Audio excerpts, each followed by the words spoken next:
নওজোয়ান ভাইয়া,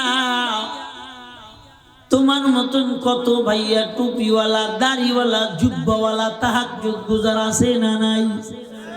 তুমি কেন রাস্তায় পান দাও, রাস্তায় মাস্তানি করো? একটু নিজের দিলটাকে বুঝাও। এই দুনিয়াটা তোমার নাই, দুনিয়ার মালিকেরা। যৌবন বাসটা একটু এবার আমলে কাটাইয়া দাও রে বান্দারা। আমলে যখন কাটায় দিবা, শুনে নাও, আমলে যখন কাটায় দিবা, কিয়ামতের ময়দানে ওই যাকে বলে কিয়ামতের ময়দানে সূর্যটা যখন মাথার উপরে চলে আসবে, ও বান্দা এই যৌবন বয়সে যদি আমল করতে পারো রে বাবা, ও নওজোয়ান, ও যুবতী, যৌবন বয়সে যদি আমল করতে পারো, নবীজি আমার জানায় দেয়, ওয়াশাবুন নাশা ফি ইবাদাতিল্লাহ। যৌবন বয়সে যারা আল্লাহর ইবাদত কইরা এই দুনিয়ায় আল্লাহকে খুশি বানায়, কিয়ামতের ময়দানে কয় মাথার উপরে সূর্য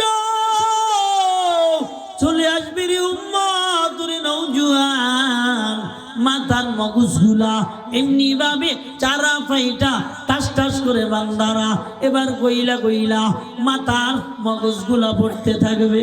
নবী আমার ডেকে বলেন, ও যুবক, যৌবন বয়সে আল্লাহর ভয় নিয়ে একটু ইবাদত কর।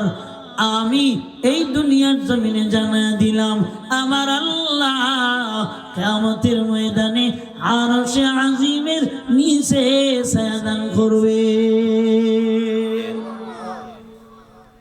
একটু জোরে বলেন ভয় কার? আর জোরে কোন? যখন নামাজ পড়বেন না, একটু আল্লাহকে ভয় করবেন। ও আল্লাহ, কেমনা নামাজ পড়া নামাজ না পড়া থাকবো? যখন বেপর্দা করবেন তখন ভয় পাবেন। ও আল্লাহ, আমি বেপর্দা করে ফেলাইলাম, আমার তো গুনাহ হয়ে গেল। এ বান্দা যখন কথা বলবেন, মিথ্যা যখন হয়ে যাবে, আল্লাহকে তখন ভয় করবেন। এর নওজোয়ান, এই দুনিয়ায় নবীজি জানায় দেয়, কোন নারী যখন কোন যুবককে, কোন পুরুষকে ডাকবে, ওই যুবক যদি ডাক দিয়ে কাইন্নি আখাফুল্লাহ,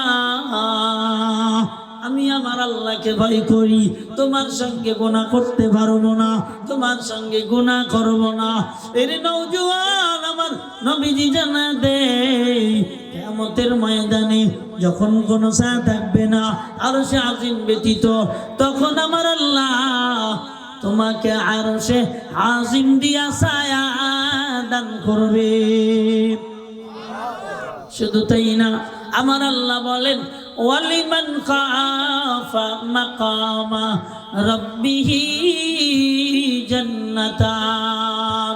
ও দুনিয়ার গোলামেরা, আমি আল্লাহকে ভয় কইরা জানা দুনিয়া থেকে বিদায় নিবা, আল্লাহ বলেন আমি আল্লাহ তারে খুশি হইয়া দুইটা জান্নাতের মালিক বানায় দিব।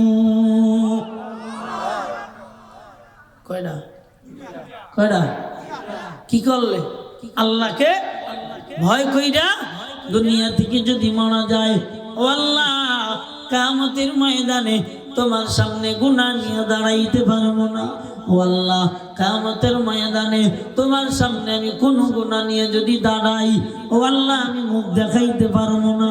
আল্লাহ বলেন এমন ভয় দিলের ভিতরে নিয়ে যারা দুনিয়া থেকে বিদায় নেয়। ও নওজোয়ান, একটু আওয়াজ দিয়া বলো ভাইয়া, আল্লাহ কয়টা জান্নাতের মালিক বানাইবে? কয়টা? এবার হযরত ওমরের জামানার একটা ঘটনা শুনে দেই। মুফাসসিরিনে কেরাম এবার তাফসীর করতে গিয়া ঘটনাটা জানায় দেয়। একটা নওজোয়ান মসজিদে যায়, আল্লাহর ইবাদত করে। শুধু তাই না, এবার বাড়ি যায়, বাড়ি যায় আর মসজিদে যায়, এতটুক তার কাজ। প্রতিমধ্যে একটা নারী তার প্রেমের প্রস্তাব দেয়। এই যুবক ভাইয়ারা, বয়ান শুনেন, ফাজলামি করে নাই বাচ্চারা, খেয়াল করো তোমরা। এই নওজোয়ান রাস্তা দিয়ে চলমান, এমন তো অবস্থায় নারী তাকে ধোঁকা দেয়, নারী তাকে ডাকে।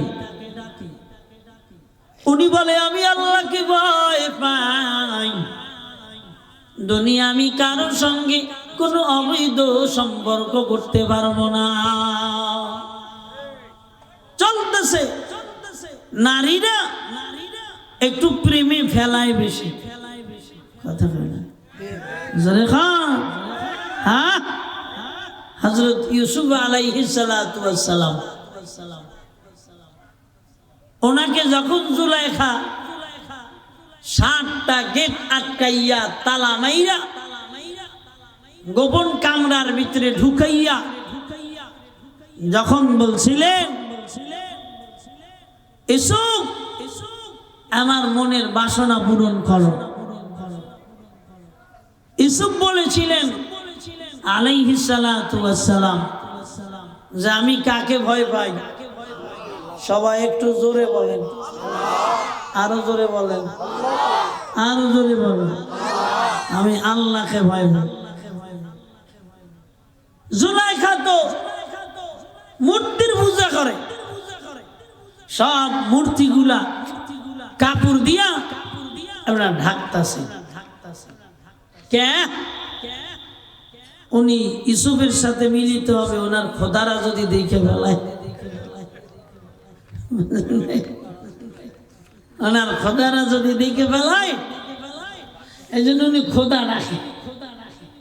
আমাকে আল্লাহর চক্ষু কি ঢাকা যায়নি? একটু চিল্লায় বলেন, যায়নি। আল্লাহর চক্ষু কেউ ঢাকতে পারে দুনিয়ার জমিনে? না। এরে আল্লাহর বান্দারা, ইউসুফ এবার ডাক দিয়া কয় তুমি যাই বলো না কেন, তোমার প্রেমে তোমার অবৈধ কাজে আমি রাজি নাই। জুলাইখা ডাক দিয়া কয় ইউসুফ তোমার চুলগুলা বড় সুন্দর দেখা যায়। ইউসুফ ডাক দিয়া কয় ও জুলাইখা আমি যদি মরিয়া যাই, মাটিতে আমার চুলগুলা খেয়ে ফেলবে, আমার চুলের কোনো মূল্য নাই। কথা বলেন ঠিক কিনা? আর পড়াইতে পারে না। এবার ডাক দিয়া কয় ও ইউসুফ তোমার বুরু দুটা বড় সুন্দর দেখা যায়, চোখ দুটা বড় টান টান সুন্দর দেখা যায়। মানে ইউসুফরে পড়ায়, পড়ান বুঝেন?